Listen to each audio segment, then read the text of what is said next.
Je suis centenaire, mais je suis encore vert. Pour l'amour y a pas d'âge, et je suis prêt pour le mariage. J'ai l'âge d'être grand-père, et même arrière-grand-père. Je fais semblant d'être sourd, mais je suis prêt pour l'amour. Je jouis, je jouis, je jouis, c'est inouï. Je jouis, je jouis, je jouis.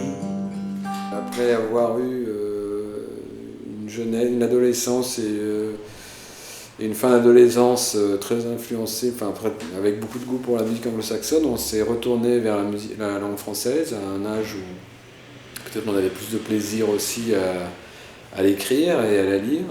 Tous ensemble, on a ouvert effectivement la chanson française à la génération d'après qui a peut-être profité de ça, et plus que nous même, qui a été même plus connu que nous. Bon, le temps se rétrécit, il faut se dépêcher de savoir qui on veut être. J'ai toujours eu l'impression d'être un peu mort quand on me disait « t'es comme ça, toi », etc. Donc j'ai toujours eu envie d'aller ailleurs. Là, l'album précédent était un disque que j'ai fait plutôt au ukulélé, plutôt folklorique et simple. Et là, j'ai voulu justement, au contraire, faire un disque romantique avec des pianos et des violons et des harmonies plus riches, des mélodies plus travaillées et des thèmes différents. Enfin, c'est un réflexe chez moi. Je pense que c'est un réflexe très ancien. Je ne supporte pas d'être attaché quelque part. Tout chez moi est en mouvement, à la fois mes personnages ils sont toujours en fuite, moi je suis pas... la vie de sédentaire me convient plus, j'ai besoin de partir en province, j'adore le train qui démarre. En fait, ce qui m'intéresse, c'est moins le fond que la forme. C'est-à-dire que pour raconter des histoires, on peut tous raconter des histoires, seulement si on est animé par la forme, on n'a pas d'impact, ça marche pas, quoi. Bien sûr, j'aimerais bien faire des chansons sur l'injustice, mais il faut trouver la forme. Je ne l'ai pas trouvé. Donc je ne chante pas l'injustice, je chante mes personnages parce que je crois savoir comment les raconter, les peindre. Je crée des images, donc avec la langue, c'est ça qui m'intéresse dans la langue, c'est sa capacité à créer des images et cet impact qu'elle peut avoir sur les esprits. J'aime les personnages un petit peu marginaux parce qu'ils sont plus pittoresques et ils sont plus intéressants à peindre. Prenez Michel Simon par exemple, il avait une tronche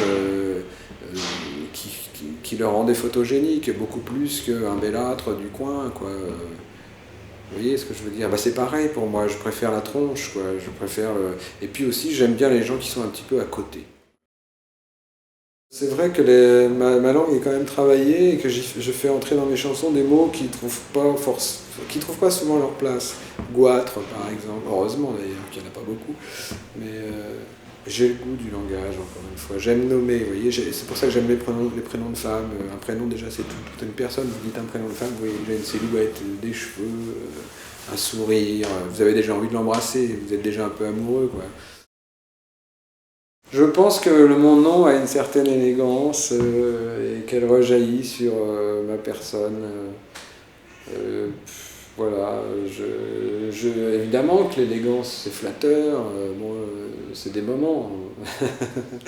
C'est des moments, mais je suis pas... Et puis je sais pas, le dandy c'est aussi une façon de vivre, c'est pas la mienne.